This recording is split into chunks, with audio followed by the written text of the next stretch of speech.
Hi guys, welcome to my channel, and in this video we are going to be talking about how to find housing in Canada and how we found our home before arriving in Canada. So this is a sample townhouse that we were shown. This is the den. That's extra space downstairs for you to use for an office or play area. This is the closet for hanging coats. This is a half washroom. That's the garage. And now let's go upstairs and see what's upstairs. So the first level has the kitchen. You see that they come with a microwave, a cooker, and also a dishwasher.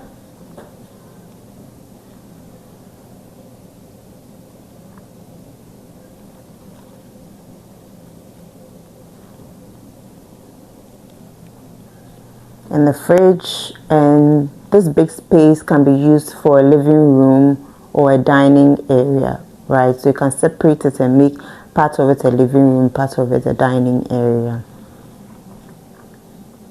Now to the next level, where we find the bedrooms. This is a 2-bedroom townhouse that we're giving to look at. So this is the first bedroom. You can see the closet, and this is the hallway. There's the washroom.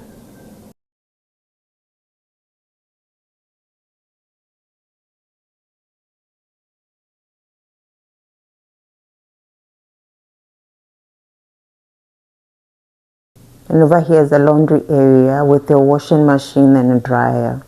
Right, so everything is en suite. And there's a little storage area. There's the second bedroom. In the closets area as well.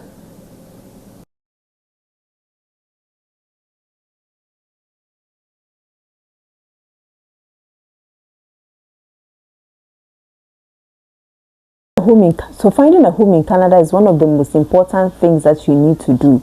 Once you get your passport request, it's one of the things that you need to start looking for.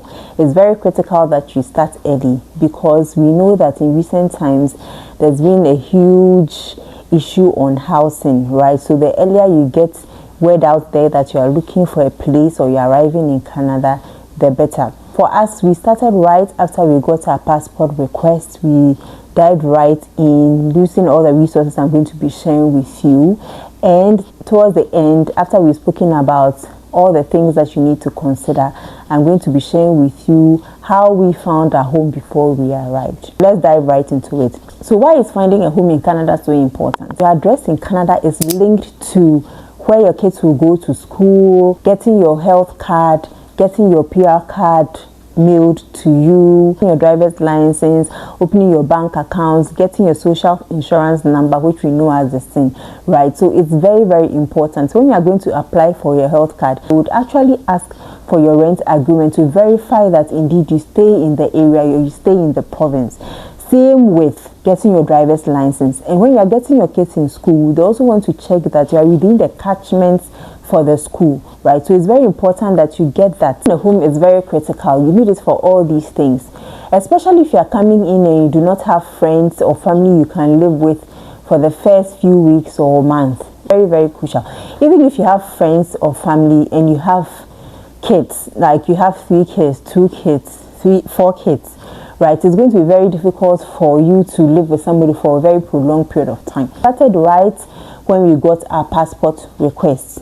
When IRC sent us the message, we dived right into it, looking for a place, because we were planning to arrive 2 months after we got our passport request, like all things being equal, right? So we dived right into it. And there are a couple of factors that you need to consider before you start looking. You need to consider your budget. You need to go online and look for homes in your province, in the province you've selected. How much are they going for?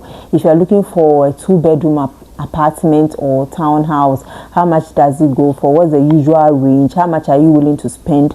You know, and advisedly, you should have at least 6 months of rent. Should you not get a job when you arrive immediately, you should be able to pay your 6 months rent without any hiccups. So all that will guide you as to which kind of accommodation will be good for you, right? If you have a budget of, let's say, 1,000 to, you know that, okay, maybe I may not be able to go for a townhouse or a fully detached home, right? But an apartment in a good area will serve me well. You should also look at your family needs. If you are coming alone, you know that you can go for a shared arrangement. If you are coming with kids, you know that you need maybe a 2-bedroom apartment or a 3-bedroom apartment. The landlord will not even give you the home if you are like 3 people and you want to live in one room, right? People do all sorts of things, but they will not give it to you if they know the number of people that you have. So all that will guide you as to what you are looking for. So you know your budget, you know what kind,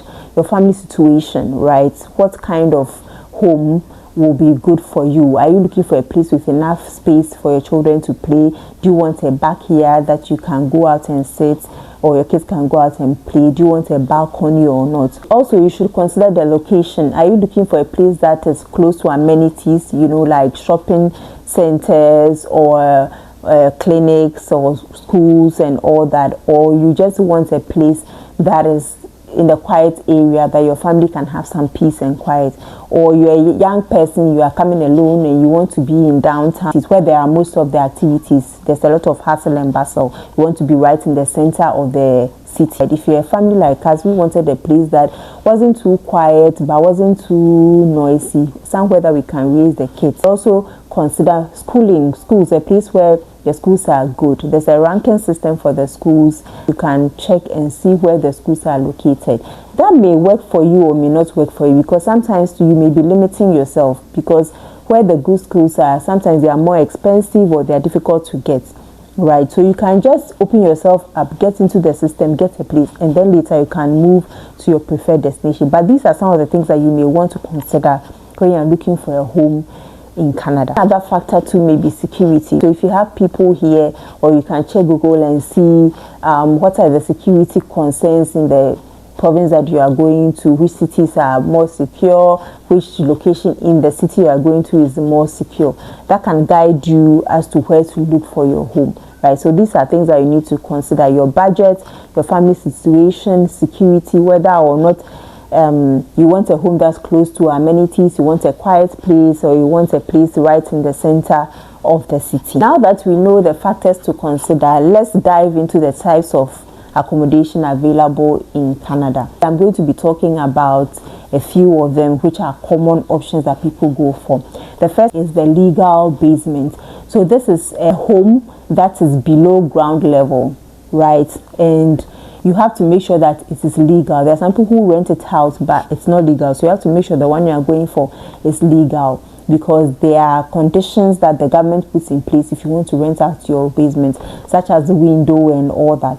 What you need to remember is that basements are usually colder in the winter, right? Even in summer they are cooler because they are under ground level. However, basements also offer the advantage of being cheaper. So this is something that you can consider if you are coming in on a lower budget. Next option are townhouses. These are a row of houses which share walls with neighbors. Unless you are at the end units, then you'll be in the middle of 2 homes. This has the advantage of offering you some privacy because you have your own exits and entrance, right? And then it's like a typical home, just that it's not fully detached. So you can have an upstairs section and a downstairs section. So if you have kids, you can have your kids go downstairs to play, you know, and all that, and then your bedrooms will be upstairs, so your kitchen will be downstairs. We opted for the townhouse because we have kids, and I have 3 boys. I know how boisterous boys can be. So going for an apartment,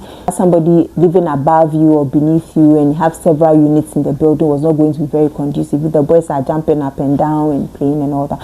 And we wanted a place that they could have some space to themselves to play. So like I mentioned, your family situation will determine what option you go for. And with townhouses, you can have townhouses that have a backyard, you know, or a front yard. So it depends on what you want to go for. All that will come with different pricing options, right? So townhouses offer some privacy. They are of course warmer than the basement unit, but they are more expensive than the apartments, which is the next one I want to talk about. So apartments are units in a building, right? There are several units in a particular building. The building is owned by a landlord or a company. Usually these ones have one main entrance. And maybe they are a bit similar to, the hostel facilities we had in the university, right? But this is more like a home. So the spaces are bigger. You have some with 2 bedrooms or 3 bedrooms or 1 bedroom. You have your kitchen, you have everything en suite. And usually they are a cheaper option than the townhouses.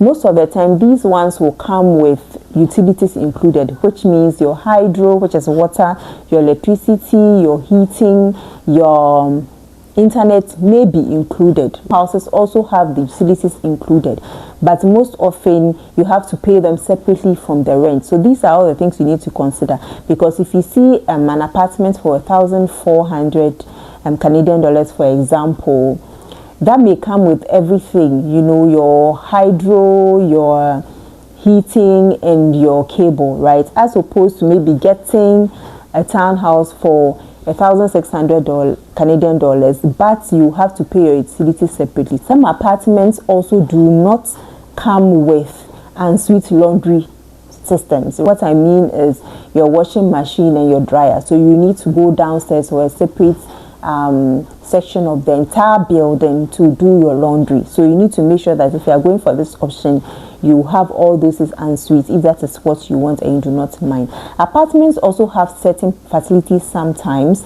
You may have a gym, you may have a swimming pool, everybody has their own units, and then you can enjoy the swimming pool or the gym service anytime you want. So that's an advantage that the apartments also come with. Let's talk about the fully detached homes. These ones are more expensive, but that offers you a lot of privacy, especially if you're a family, you have your own space, your kids can play, but it's really intensive on your budget. So depending on what you want, what your objectives are, how much funds you are bringing in, it may be an option for you, right? But you have to also realize that it also comes with a lot of care. If you are living in fully detached home, you may be responsible for making sure that your landscaping is well done. When it's snowing, you have to do your shoveling and all that.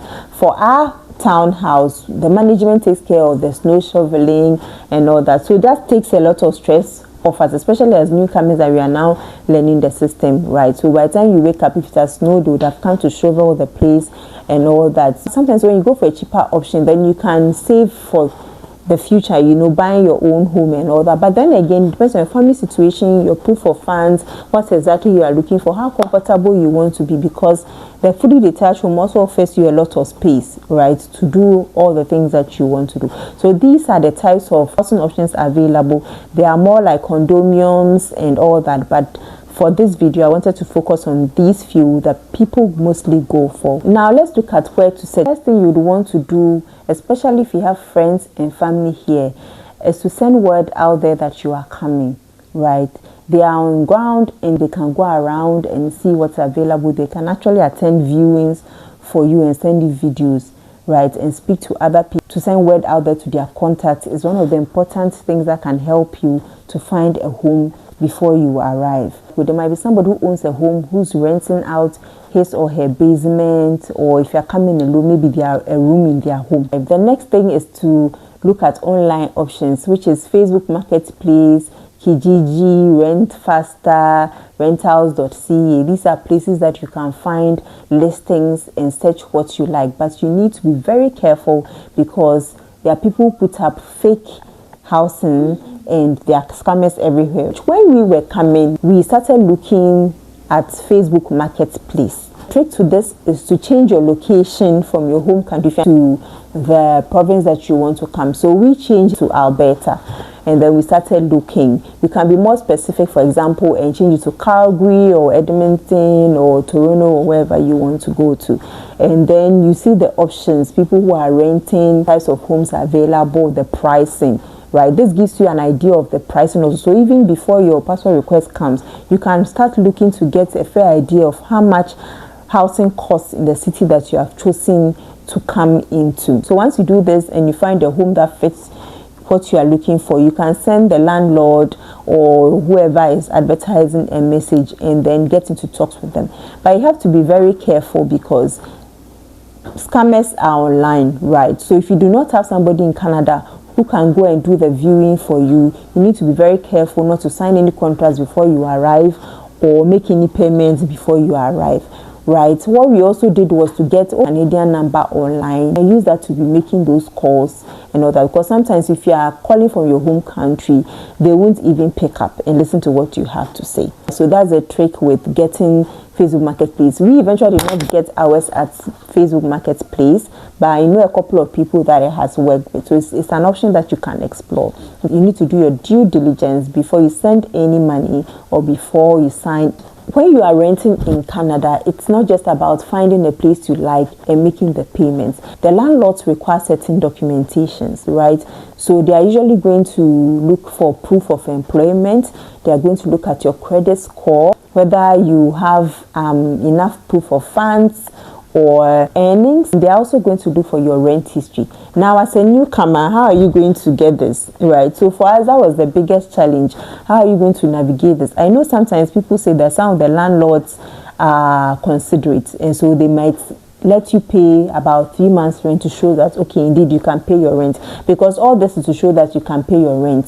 Now you are new, you don't have a job yet, or you've not even arrived. In this case, you've not even arrived, you don't have renting history in Canada, or you don't have a credit card yet. So how do you even get your credit score? So there are lots of things that are working against you. So this is where I'm going to share the nuggets. This is where we were blessed to find uprow. I'm going to put their link on the screen. Uprow in Edmonton, Canada, run by a very sweet lady, Kelly's, who we got in touch with, booked a call with, and then she helped us to secure accommodation. So uprow is an app that helps new immigrants to find accommodation, sometimes offering immigration services, help you with your shopping, the whole landing process. So you can find them and book their services and see how they can help you. We work with them primarily for accommodation.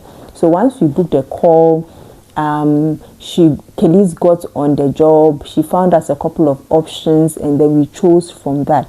But the thing is that you need to still apply, right? So when we found the option that we liked, and we applied online to the landlord, and then she guaranteed for us, because she's here, she did the viewing and everything and got in touch with us. Now they have the option of sending your payments before you arrive, so you can choose to do that, or once you arrive that very day, you come in, you read your lease, you sign it, and then you are good to go, right? So it's been very good for us. We know another couple through whom we found the app, and they also got their home here in Edmonton through the uprow app. So please, this is how we got it. You can also get in touch with them. I can vouch for them that they are genuine. You can work with them. If you're not comfortable making your payment before arriving, you can wait and arrive and do all that. So they also take you through how to pay for your utilities before arriving, because you need to set up your utilities, which is your water, your gas, your electricity before you arrive, right? But for the internet, we set up everything ourselves, and I'll leave my discount code in the description, and you can use it to get 1 month free internet if you're coming here to Edmonton. About the lease agreement, the lease here usually is for 1 year, so you sign the lease for 1 year, meaning that you'll be in your accommodation for 1 year. You may pay a penalty if you leave before the 1 year. Maybe you found a better place or you want to buy your own home. So that is how it works over here, right? Then you pay your first rent, which is your first month, plus a security deposit. So the security deposit for damages. Should you damage anything or ruin anything in your accommodation, the landlord uses that as a security, right, to protect his home, So when you come, you make sure that you take care of everything and leave it as is, and then your security deposit is refunded to you. I advise that you always read your lease before you sign. If there's anything you do not understand, you ask for clarification before you sign. So yeah, you may be coming from your home country, you may have your own home like we did, you have your own home and all that. But when you come here, you need to rent for a while, build your credit score, and then you can explore options of having your own home, right?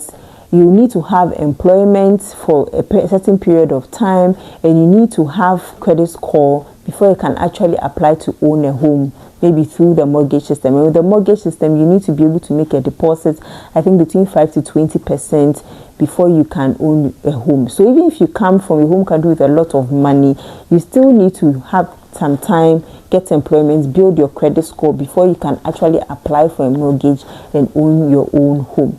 In the event where you are not able to secure accommodation before you arrive, there are a couple of options that you can look at.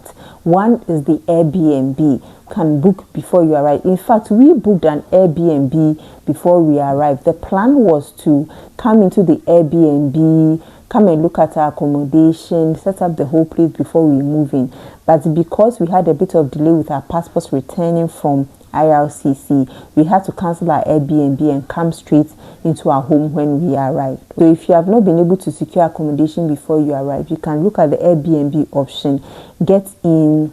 Now use that as your landing pad, scout around, look for housing, and make sure that you are actually getting what you are looking for. Also look at the option of temporary accommodation, which is temporary housing units, but you will not be able to rent them in a short space of time like the Airbnb. They usually go for maybe 1 month, 2 months, 3 months or more, right? So they use that as a landing pad, also use that as their address to get their PR card and get a job. And then now with their foot settled in, that they have a job and all that, they go out to actually look for the apartments or townhouses or any kind of accommodation they actually want. But those are not for long term, so those are for short term. You also have to know that those ones may come with furnishing or not. Unlike the Airbnb where there's furnishing and everything is set, those ones may or may not come with furnishing. There's also the security factor. With Airbnb, we know that because there's ratings and Airbnb is hosted on Airbnb and all that, there's that sense of security. But with the short lets, you may not feel as secure as with the Airbnb.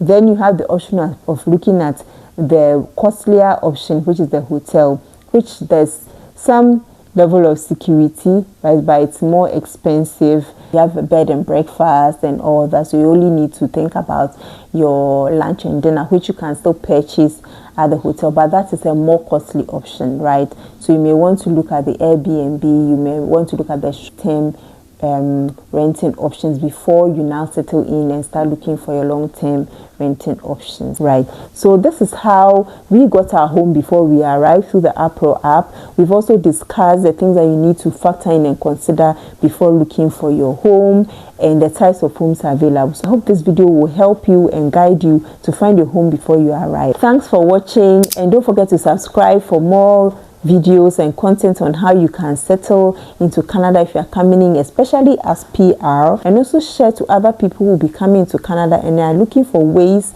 to find accommodation before they arrive.